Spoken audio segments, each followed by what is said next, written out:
Vídeo 3, tensão e corrente do diodos em função do tempo. Foi montado o circuito abaixo com tensão de pico a pico de 5 volts e R igual a 100 ohms, frequência do sinal senoidal é igual a 100 Hz, e foi plotado os gráficos da tensão e corrente do diodo, e o valor do terra foi ajustado para 3,3 volts. E aqui temos os valores de tensão sobre o diodo e os valores de corrente no diodo e também no diodo.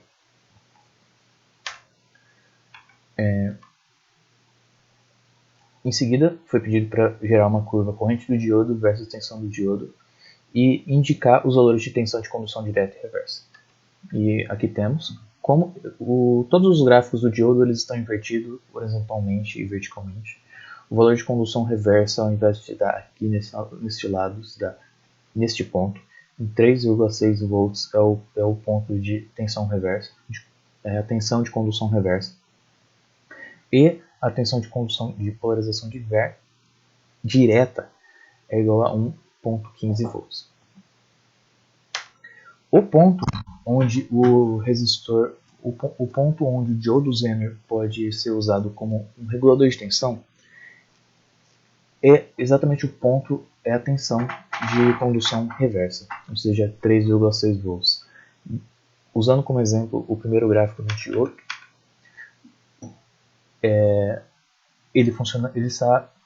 temos como entrada uma tensão senoidal. E quando o valor de tensão chega no valor de condução direta, ele para de aumentar a tensão. Então, neste ponto de 3,6, a tensão fica contínua. Então, neste valor de tensão aqui, ele funciona como um regulador. Para que o diodo Zener se comporte como um diodo normal, é necessário abaixar a tensão de pico a pico sobre ele. A tensão de pico a pico aplicada sobre ele, neste caso, ao invés de 5, foi de 3,5 volts. E com esse valor de tensão, foi observado que não há corrente de condução reversa. Só há corrente quando a polarização é direta. Neste caso, o gráfico da tensão está invertido, né? Então, considerando esta parte negativa aqui como positiva, existe condução. E quando há polarização negativa, não existe condução de corrente no diodo. E o mesmo gráfico plotado para o diodo Zener, quando ele está se comportando apenas como um diodo. Aqui temos a faixa de condução direta do diodo e não temos uma faixa de condução reversa do diodo. Em condições normais, um diodo não conduz corrente na polarização reversa. Existe um limite, que é a tensão de ruptura, não deve ser ultrapassado, mas na teoria, um diodo comum não conduz quando polarizado reversamente. Esse valor, na prática, não deve ser ultrapassado, senão você queima o diodo, quando é um diodo comum. Dipolos armazenadores de energia do capacitor.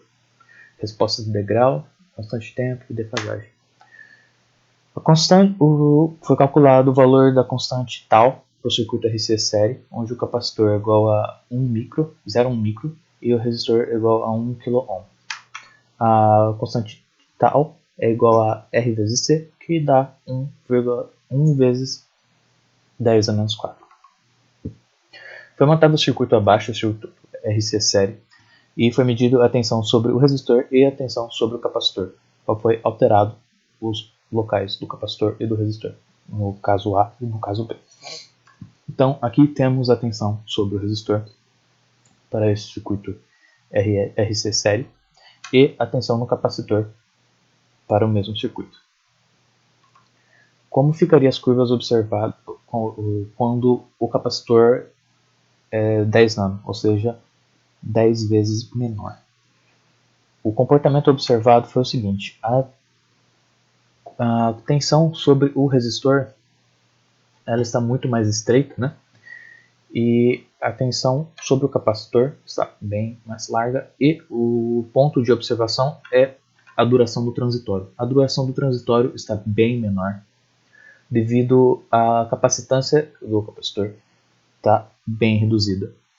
O que isso significa que ele carrega e que ele descarrega com maior velocidade em menos tempo. Então,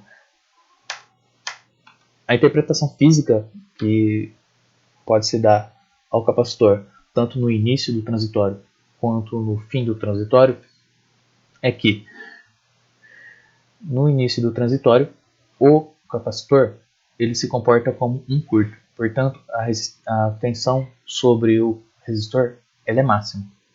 Depois que passa o período do transitório, a tensão sobre o resistor ela é zero. Ela tende a zero, porque o capacitor ele, no final do transitório ele passa a se comportar como um curto. A mesma coisa que pode se observar na tensão do capacitor. Ou seja, no final do transitório ele se comporta como um curto, então ele adquire a tensão da fonte aplicada, tanto no caso negativo quanto no caso positivo. E nessa observação, qual o valor da corrente no início e do fim do transitório? O valor da corrente sempre acompanha o valor da tensão no resistor. Aqui podemos ver a tensão no capacitor e a corrente. Esta aqui seria a corrente que o capacitor utiliza para ser carregado. Né? Tem um pico de tensão positiva, então o capacitor carrega uma tensão positiva sobre si. Considerando um sinal sinusoidal de 1 kHz, tensão de pico de 5 volts e resistor de 1K, ajustando o canal para que ele também meça a corrente no circuito.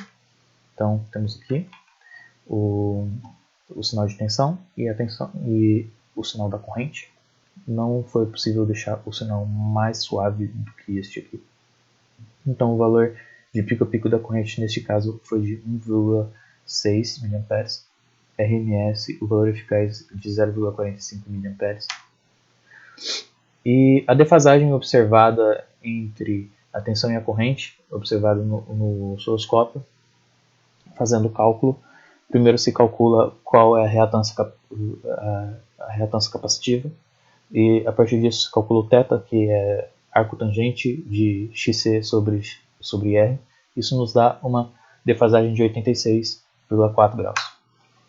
O valor medido foi de 273 graus. Como isso aqui em módulo, né?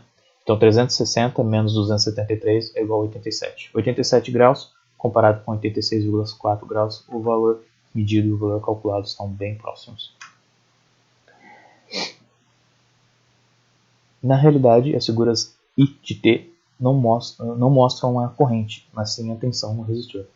Por que isso não afeta o cálculo da defasagem entre a tensão e a corrente? Porque a tensão e a corrente no resistor, elas sempre estarão em fase.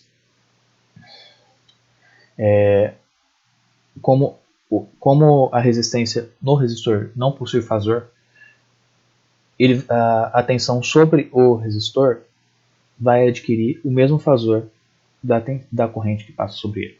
Por isso não afeta o cálculo da defasagem.